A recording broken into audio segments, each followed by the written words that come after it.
It is 2025, and many people still believe that you can build muscles without building strength.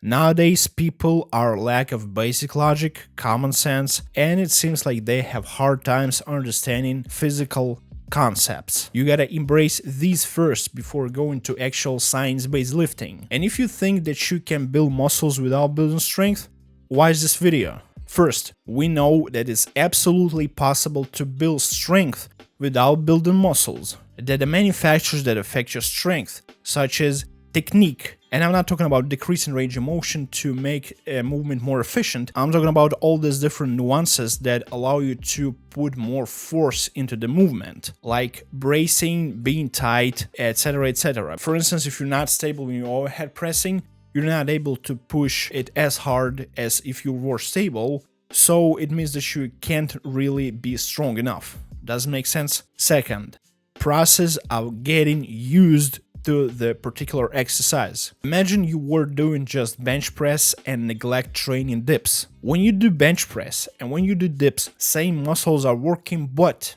these are different movements, and if you're not used to dips, if you're not used to this pattern, if you're not used to this particular angle, guess what? You're not gonna be as good at dips as you are at bench.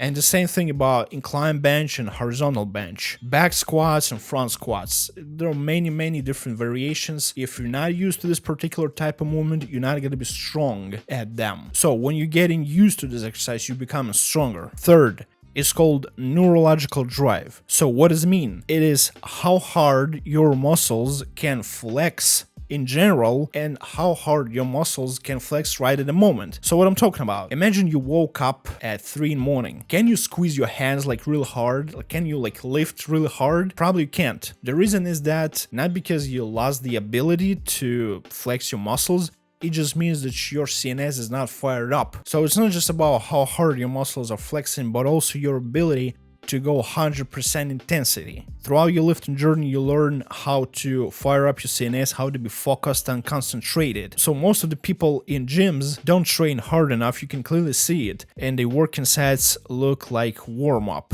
And you see all the huge, strong guys, they usually are freaking driven to lift the weight. Death metal blasting, you're freaking focused and concentrated and outrageous and anxious. This is how you lift. You can't put all the effort in the exercise if you are relaxed and just being chill, you know what I'm saying? And the last but not the least, muscle mass. It's simple. The thicker your muscle is, the more force it can produce. And this is when all the confusion starts. People really think this way.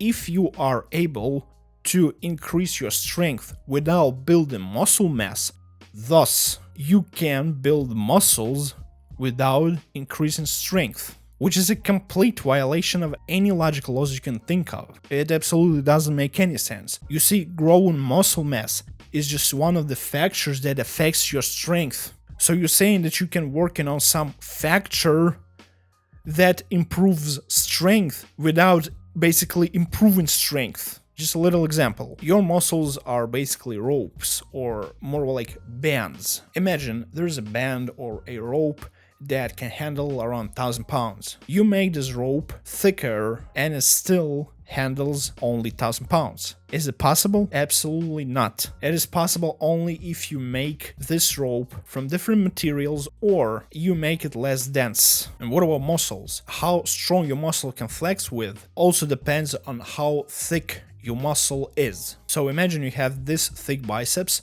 and you're curling 20 kilos. You made your biceps twice thicker and you still can curl only 20 kilos. Like, you just getting weaker? What's the point of it? How even people imagine it? How is it possible? Like, it means that you actually lost your ability to flex muscles as hard as you did? Another argument. But strength is not just about muscles. Yeah, that's right. The torque that your joint is moving with is basically limited by how much force your muscles can transmit to this particular joint. It both what force your muscles can produce and what force your tendons, ligaments, joints, even bones can handle. Does it prove that you can build muscles without building strength? No, it doesn't. It's like there are so many huge muscular guys who can't even bend a nail. Yeah, we already figured it out. So strength is not just about muscles, and you can build strength without building muscles. So yeah, basically this is how it works. And another argument, like there are so many small power lifters. It's like 70 kilo guy deadlifts 300 kilos. Yeah, that's right. We already figured it out. But it's not an argument that you can use to prove that you can build muscles without building strength. You following me? Another argument that people often use, and again, it's not even an argument. There is a guy who benches 4 or 5, and he has smaller chest muscles that this guy who benches 315.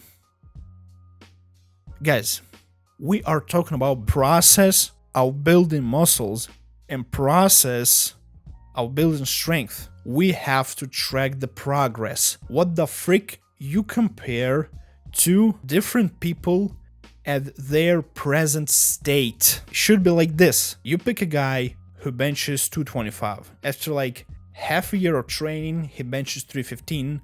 Or after a year of training, he benches 315, okay? And after you compare his chest and triceps and front delts, yeah, I do realize that it's not always if you get stronger in bench, for instance, you get bigger chest. But again, we already figured out that it is possible to build strength without building muscles, and you basically can't do nothing about it. You just getting stronger and hope that your body builds more muscles. So you can't really order your body to build muscles over improving other factors that affect strength. You see, when you maintain balance or even in a calorie deficit, your body wants to remain the same. And it sees that there are lots of force and it's got to adapt to this amount of force. So how do you adapt? You build strength. So how do you build strength? There are many different ways how to build strength. Building muscles.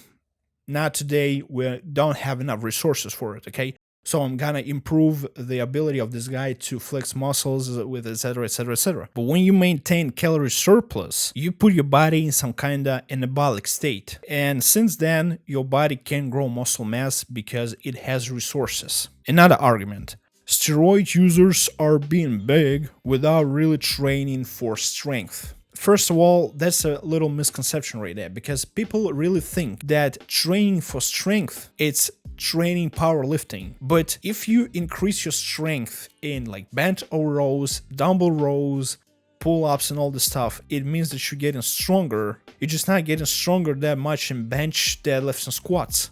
Does make sense? Second, steroids really make a huge difference. So a steroid user who has the same strength as a natural athlete is gonna be way bigger. It's just how it works. Moreover, again, why do you compare different people? You should compare this particular steroid user with this particular steroid user, but like a year ago or a couple of years ago, maybe he became stronger, thus he became bigger, okay? And another thing to consider about steroid users. You see, back in days, bodybuilders were training really hard and they were very strong. Matter of fact, they were shredded and this strong. You can watch some Ronnie Coleman, Camille Livroni videos. They are very, very strong while maintaining like 4-6% body fat. This is just freaking insane. And they looked way better than nowadays bodybuilders. The reason is that modern bodybuilders usually train not as hard as bodybuilders used to do. And they mostly do this kind of pump stuff. They increase edema and they basically look like water balloons on the scene. They don't grow up muscle tissue, like muscle fibers, okay? They just getting more edema, inflammation. And this is why lots of people who get an off cycle losing all their muscle mass within like half a year. I've seen examples like this.